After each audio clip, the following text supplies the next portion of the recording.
सत्त्वेषु मैत्रीं गुणिषोत्प्रमोदं क्लिष्टेषु जीवेषु कृपापरत्वं माध्यस्थभावं विपरीतवृत्तो सदा ममात्मा विवदातु देव। बोलो पंच परमेष्ठी भगवान की जय। 1008 आदिनाथ भगवान की जय।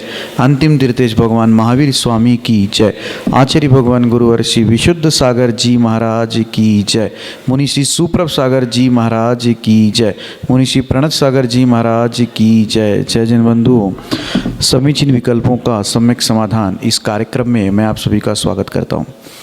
प्रतिदिन के भांति देश विदेश के हर कोने से, हर प्रांत से हम सभी को जो विकल्प प्राप्त हो रहे हैं, उस विकल्पों का समाधान मुनिश्री के मुखारविंद से हम सब प्राप्त कर रहे हैं और उनके हम ऋणी रहेंगे कि उन्होंने अपने इस दिन भर की चर्या में से समय निकाल कर हम जैसे लोगों के लिए यह समाधान देते हुए समय दे रहे हैं। देश के विदेश हर प्रांत से मन में जो उठने वाले लोगों के विकल्प है, जो जिज्ञासा है, वह जिज्ञासाएं इस कार्यक्रम के दौरान या इस कार्यक्रम से पूर्ण होती हैं। और जैसा कि नाम सम्यक समाधान है, तो ये कार्यक्रम भी और ये कार्यक्रम के मार्फत या इससे जिन लोगों को फ़ायदा हो रहा है, उनका सम्यक दर्शन में वृद्धि हो रही है।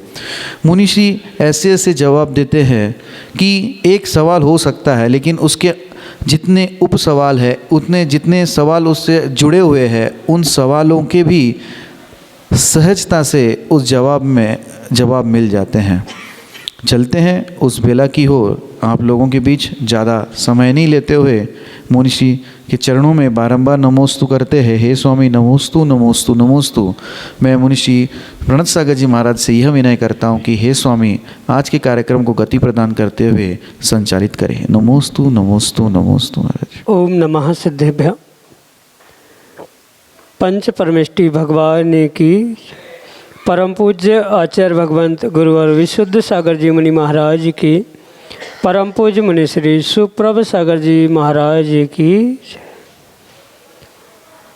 समीचीन विकल्पों का सम्यक समाधान।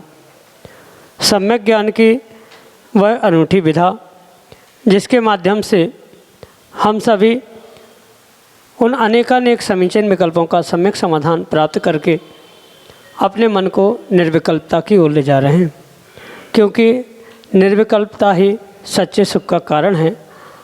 और वह अनूठी विधा हमें परम पूज्य आचार्य भगवंत गुरुवर विशुद्ध सागर जी महाराज के मंगल सुभाषित से परम पूज्य मुनि श्री सुप्रभ सागर जी महाराज के मुखारविंद से प्रतिदिन प्राप्त हो रही है। देश के विभिन्न प्रांतों से अनेकानेक समीचीन विकल्प हमें यहाँ प्राप्त हो रहे हैं और परम पूज्य मुनि श्री आगम के परिप्रेक्ष्य में उनका हम सबको सम्यक समाधान प्रदान कर रहे हैं। प्रारंभ करते हैं आज का सम्यक समाधान। और आज का पहला विकल्प आष्टा मध्य प्रदेश से डॉक्टर मगन जैन, श्रीमती चंदा जैन, परम पूज्य मुनिश्री के चरणों में त्रिकाल त्रिभक्तिपूर्वक कोटि कोटि नमोस्तु निवेदित करते हुए अपना समीचीन विकल्प रख रहे हैं कि महाराज जी, भगवती आराधना ग्रंथ में इच्छा को परिग्रह माना है, अस्तु मूर्छा और परिग्रह इच्छा में नीतिगत क्या अंतर है? हमारे समीचीन विकल्प का सम्यक समाधान करने की अनुकंपा करें। नमोस्तु महाराज जी, नमोस्तु। ओम नमः सिद्धम। परम पूज्य आचार्य भगवान गुरुवर विशुद्ध सागर जी महाराज के, परम पूज्य मुनि श्री सुप्रभ सागर जी महाराज की जय। जो मूर्छा परिग्रह इस प्रकार का सूत्र आचार्य भगवान ने प्रदान किया, वहाँ मूर्छा से आचार्य भगवंत को ममत्व से अभिप्राय है, यानी मूर्छा शब्द को ममत्व से या ममत्व शब्द को मूर्छा शब्दों से प्रस्फुटित करने का पुरुषार्थ वहाँ आचार्य भगवान का है।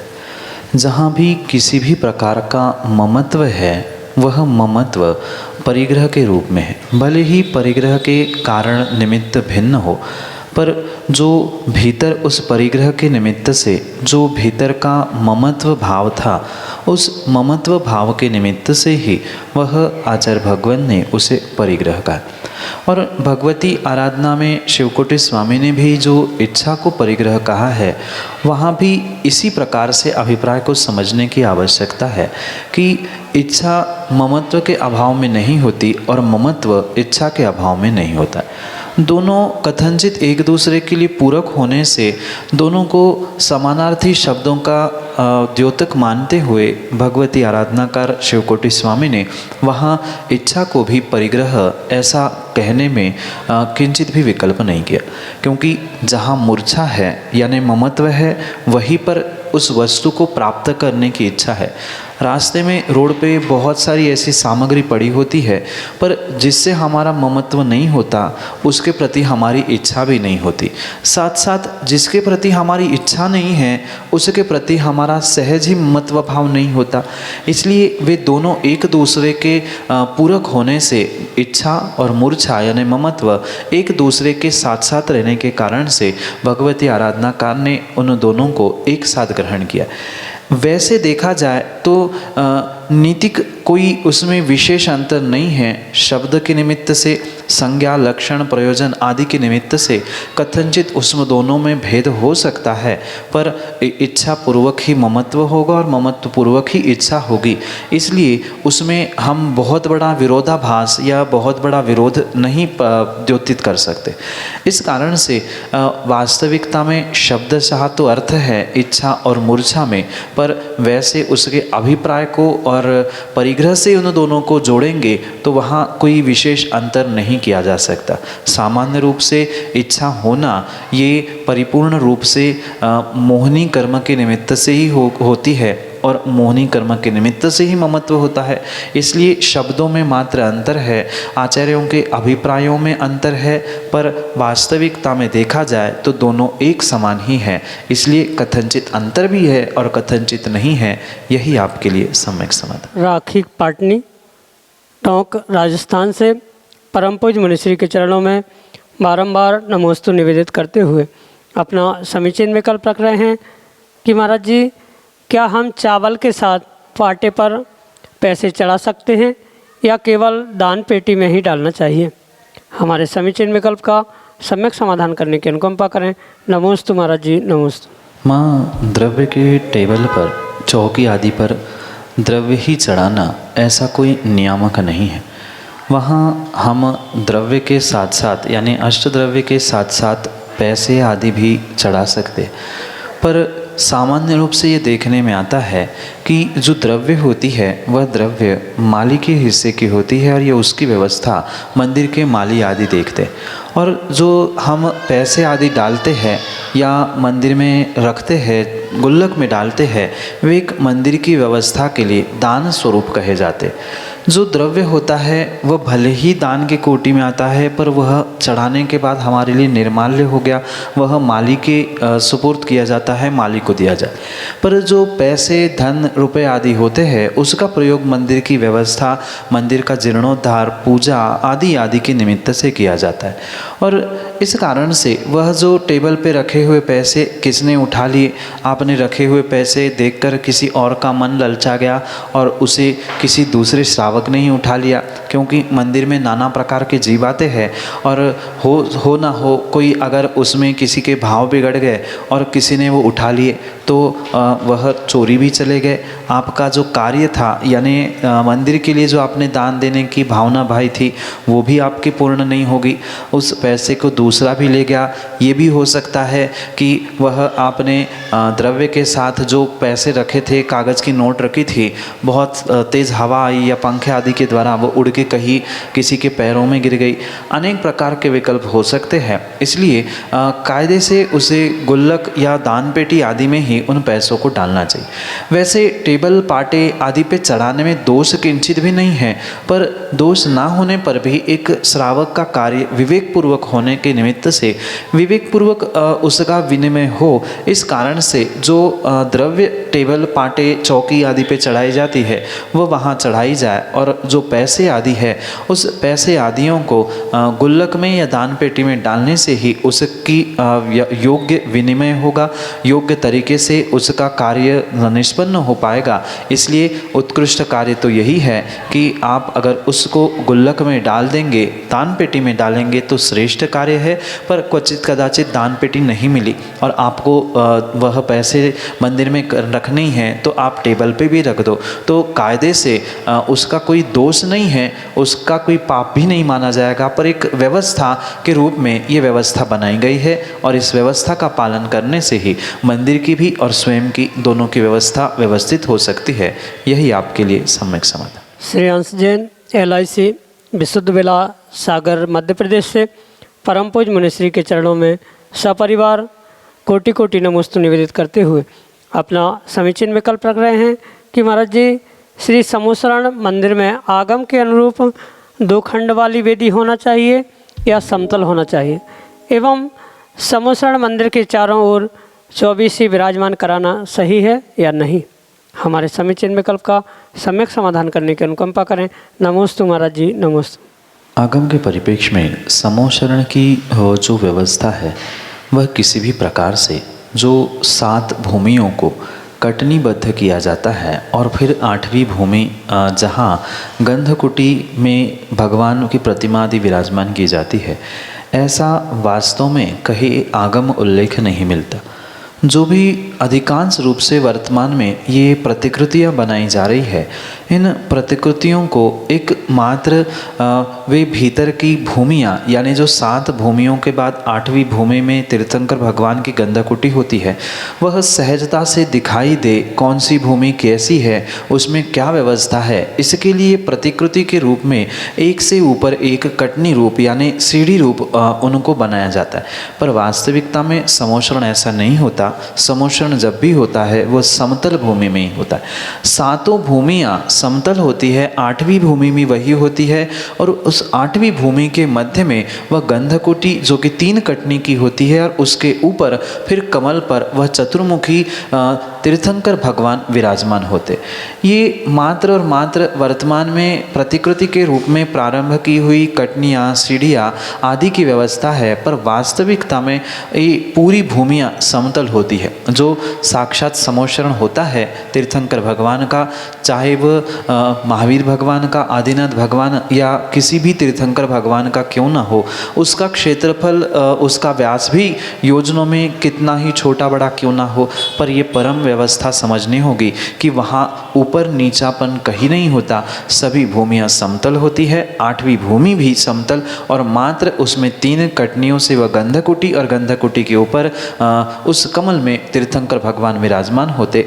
ये आगम के परिप्रेक्ष्य में वास्तविकता में समोसरण की व्यवस्था है। और अगर कायदे से देखा जाए तो इसी प्रकार से हमें समोसरण मंदिर या उसकी प्रतिकृति आदि बनाने की आवश्यकता है।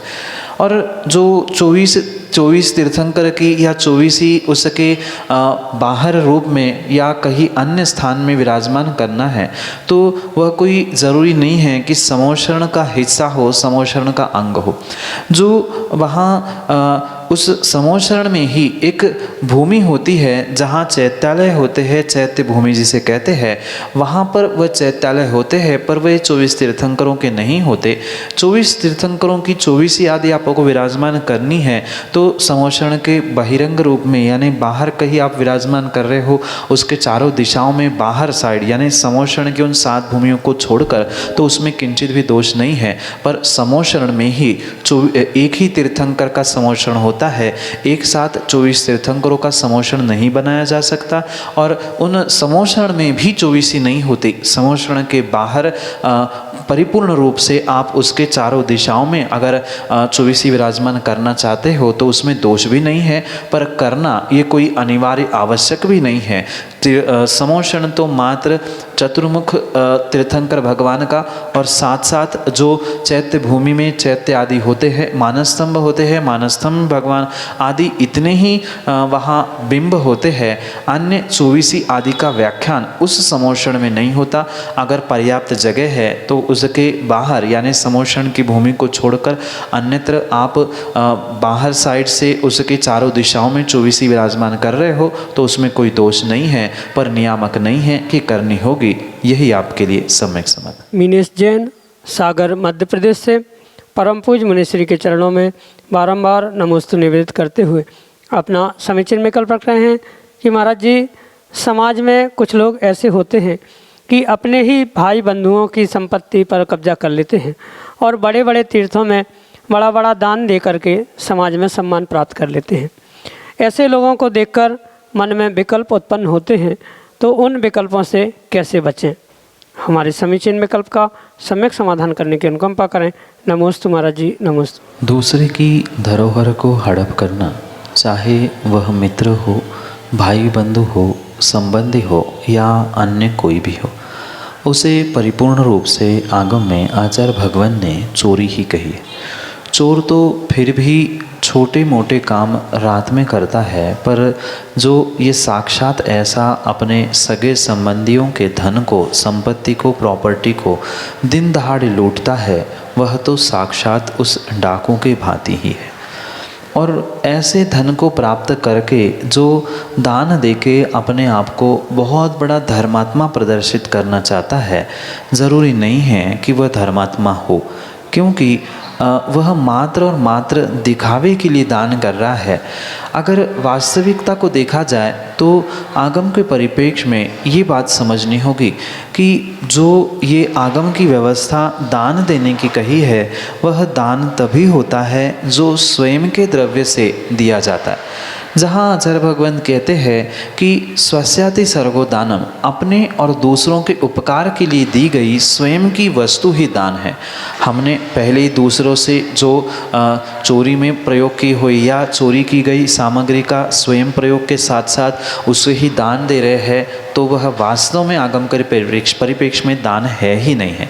दान तो परिपूर्ण रूप से वही होता है जो मात्र और मात्र स्वयं के द्रव्य को ही, जो हम विसर्जित कर रहे हैं पात्रदत्ति, समदत्ति और दयादत्ति के निमित्त से, वास्तव में वही दान है।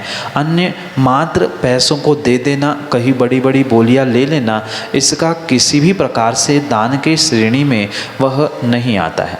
इसलिए ये जो पहली तो बात मैं इस दान और उन व्यक्तियों के लिए समझाना चाहता हूँ, फिर आपके उन भावों से भी मिलना के प्रयास करेंगे। पर उन्होंने जो कार्य किया है वो तो आगम के परिप्रेक्ष्य में योग्य था ही नहीं। पर ये भी परम सत्य है मीनेश भाई कि अगर उसे देखकर हमें संक्लेशित परिणाम हो रहे हैं या हमारे परिणाम ऊपर नीचे हो रहे हैं, तो वो भी हमारा सोचना, वो भी हमारा चिंतन करना या उसके प्रति विपरीत भाव लाना, ये भी परिपूर्ण रूप से गलत कार्य है। सामने वाले व्यक्ति ने भले ही बड़े बड़े धनों, बड़े बड़े व्यक्तियों को लूटते हुए बड़ा बड़ा दान दिया है, पर वो भी कहीं ना कहीं उसके तज्जन्य पिछले पुण्य कर्म का उदय था, जिसके निमित्त से वो पाप करने के बाद भी दुनिया के नज़रों में धर्मात्मा बन के प्रस्थापित हो रहा है या धर्मात्मा बनकर सम्मान को प्राप्त कर रहा है। ये कहीं ना कहीं पुण्य का द्रव्य उसके पास था, इसी कारण से हुआ था। इसलिए अगर हम ऐसे व्यक्तियों को देखकर अपने परिणामों को संक्लेशित कर रहे हैं, अपने मन को खराब कर रहे हैं, तो उसके निमित्त से हम अपने आप में पाप का आश्रय कर रहे हैं। सामने वाला व्यक्ति पाप तो कर ही रहा है क्योंकि आगम के विपरीत कार्य कर रहा है, पर उसको देखते देखते हम संक्लेशित हो रहे, हमारे परिणाम ऊपर नीचे हो रहे हैं, तो नियम से वहाँ हम अपने लिए पाप कर रहे हैं। दूसरों के पुण्य पाप को देखकर, दूसरों के अच्छाई बुराई को देख देखकर हमें किसी भी प्रकार से अपने परिणामों को खराब करने की आवश्यकता नहीं है, क्योंकि संसार में नाना प्रकार के जीव हैं, उनके नाना प्रकार के कर्म हैं। जिस प्रकार के कर्म हैं उस प्रकार से ही उनका पुरुषार्थ, उनके भाव और उनकी क्रिया होगी। इसलिए इस बात का विकल्प करना आप छोड़ दें। संसार में ऐसे बहुत सारे जीव हैं, साक्षात आगम के धर्म के विपरीत कार्य करते हुए भी कई सारे अनुष्ठानों में, कई सारे धार्मिक कार्यों में सबसे पहले सम्मान उन्हीं का होता है। ये कहीं ना कहीं उनके पिछले पुण्य का उदय है, जिसके कारण से उनके साथ ये सम्मान आदि, यशा, कीर्ति आदि कर्म की सत्ता साथ होने से ये सब कुछ उनके साथ घटित हो रहा है। पर उनकी गलती को देखकर हमें कभी भी संक्लेशित होकर अपने लिए पाप का आश्रयबंध नहीं करना चाहिए। जैसे रास्ते में चलते चलते कोई अंधा व्यक्ति या लूला लंगड़े व्यक्ति हमें मिलता है, तो क्या हम उसे देखकर अपनी आँखों को फोड़ना, अपने हाथ पैर को तोड़ना ऐसे कर लेते हैं, या उसके दुखों को देखकर हम उनके साथ रोने बैठते हैं? कभी नहीं बैठते। जब हम निर्णय करते हैं भाई उसका पुण्य पाप उसके पास, हमारा पुण्य पास हमारे पास, इसी प्रकार से अगर हमने सम्यक निर्णय किया कि भाई उसने जो किया है वो भोगेगा, जो पिछली पर्याय में उसने किया था वो आज कर भोग रहा है, और आज ये जो पाप कर रहा है परिपूर्ण रूप से अगली पर्याय में भोगेगा। पर उसकी गलती, उसकी विपरीतता, उसका प्रत्येक विपरीत कार्य देखकर अगर हम संक्लेशित हो रहे हैं तो उसका तो आदि नरक आदि स्थानों में या कुगतियों में जाना निश्चित है। पर अगर उसकी विपरीत कार्य को देखकर हम संक्लेशित हो रहे, हमारे परिणाम नहीं संभल पा रहे हैं, तो नियम से हम भी अपने लिए पाप का ही आश्रय कर रहे हैं। इसलिए हमें पाप से बचाने के लिए ऐसे कार्यों में माध्यस्थता धारण करनी होगी। आगम में एक बहुत अच्छा सूत्र इसी कारण से आचार्य भगवान ने दिया है, माध्यस्थ भावम विपरीत वृत्ते। जो माध्यस्थता धारण करनी है, कब करनी?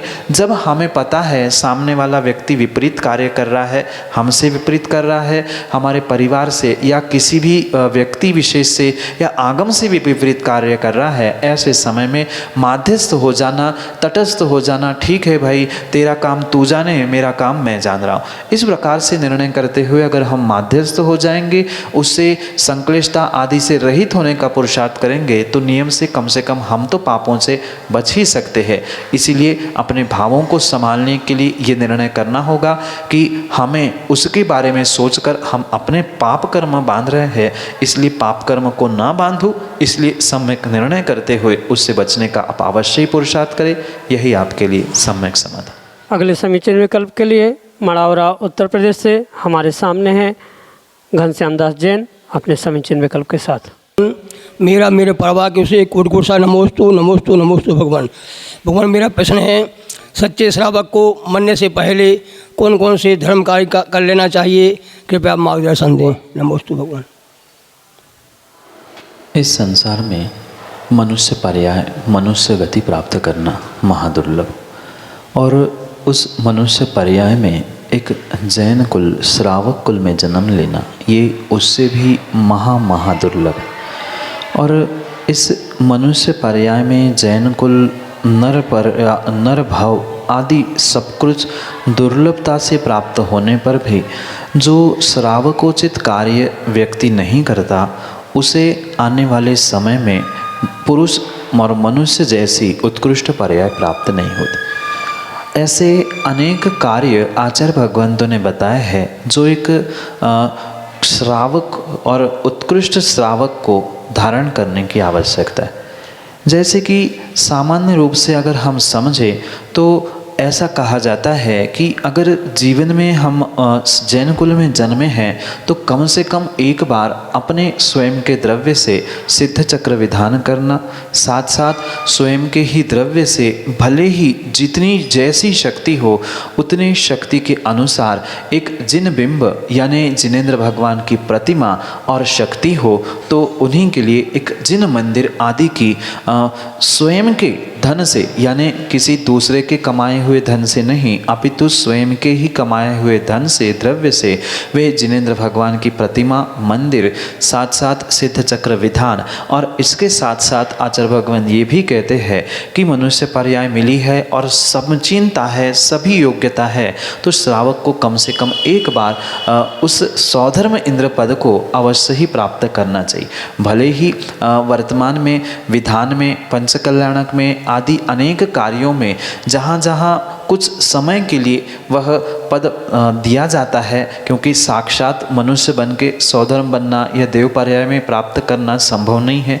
जो सौधर्म होता है वो एक भवावतारी होता है, वहाँ से मनुष्य बन के उसका तो कल्याण हो ही जाएगा।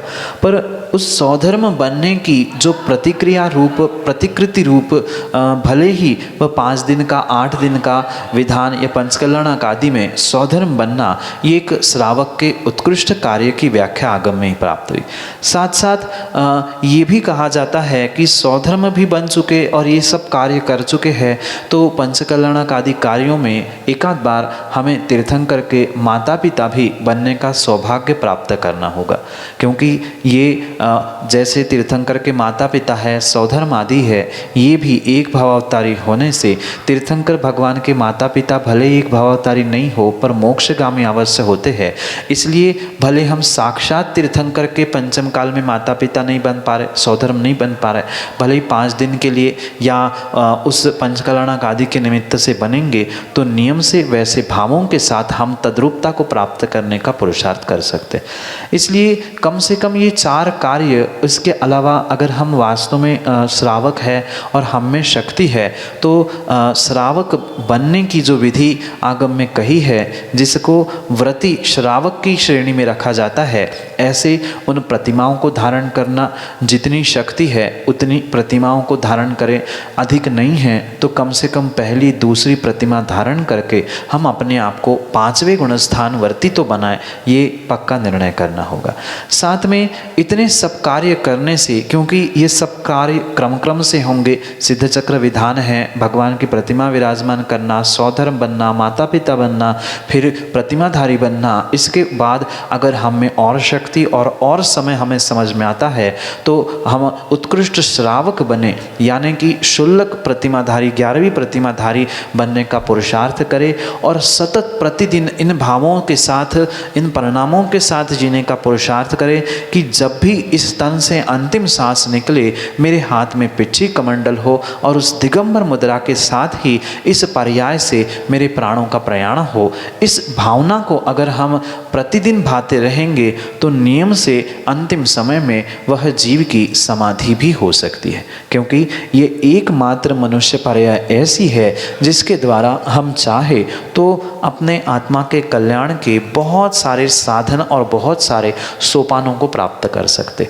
आगम में लिखा है, अगर एक राई के बराबर भी अगर प्रतिमा और धनिया के पत्ते के बराबर भी अगर मंदिर विराजमान किया है तो नियम से वह स्वर्गों के अचिंत्य सुख को जीव प्राप्त करता है। इसलिए क्रम क्रम से इन सभी कार्यों को प्राप्त करते हुए नियम से अपने आत्मोत्थान को श्रावक को प्राप्त करना होगा। अंतिम समय में दिगंबर मुद्रा धारण करके अपने आत्मा का कल्याण करना, ये अंतिम श्रावकोचित कार्य कहा है। यही आपके लिए सम्यक समाधान से आप हम सभी लाभ ले रहे थे बहुचर्चित लोकप्रिय कार्यक्रम सम्यक समाधान का। प्रतिदिन यह कार्यक्रम 5:13 पे यूट्यूब चैनल सुप्रभुवाच के माध्यम से प्रसारित होता है, जो अभी आप देख चुके हैं। इस कार्यक्रम के दौरान 3 सवाल आप लोगों से पूछे गए थे और 3 सवालों के जवाब आपको 1 घंटे के भीतर 6:15 बजे तक हमारे व्हाट्सएप के नंबर 8707548811 इस पर भेजने होते हैं।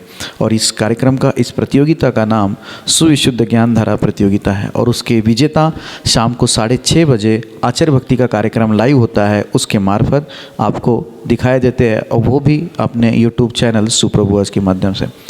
सम्यक समाधान में अगर आप अपने मन में उठने वाले विकल्पों को शांत करना चाहते हो, जिज्ञासाओं को शांत करना चाहते हो, कुछ जानकारी चाहते हो, तो आप हमारे व्हाट्सएप के नंबर 8707548811 इस पे हमसे संपर्क कर सकते हैं। आप अपनी जिज्ञासाएं इमेज के द्वारा ऑडियो मैसेज के द्वारा या टेक्स्ट मैसेज के द्वारा व्हाट्सएप के थ्रू हमारे तक पहुंचा सकते हो। हम इसको एकत्रित करके मुनिश्री तक पहुंचाएंगे और मुनिश्री के मुखारबिन से हम सभी लोग लाभान्वित होंगे उस सम्यक समाधान का। प्रतिदिन की भांति मुनिश्री के प्रवचन शाम को 7:40 पे जिनवान टीवी के माध्यम से प्रसारित हो रहे हैं और विषय चल रहा है शिवकोटि महाराज स्वामी रचित अद्भुत ग्रंथ रत्नमाला का। आप लोग रत्नमाला ग्रंथ पहली बार टीवी के माध्यम से स्वाध्याय कराया जा रहा है। आप सब लोग इस कार्यक्रम का माध्यम से प्रवचन के माध्यम से शाम को 7:40 पे जिनवा टीवी के माध्यम से घर बैठे इस ग्रंथ का स्वाध्याय कर सकते हैं। आज के लिए इतना ही। शेष और ऐसे ही अच्छे विकल्प, अच्छे सम्यक समाधान लेके आप तक जरूर आएंगे। तब तक देखते रहे हमारा यूट्यूब चैनल सुप्रभुवाच। जय जिनेंद्र।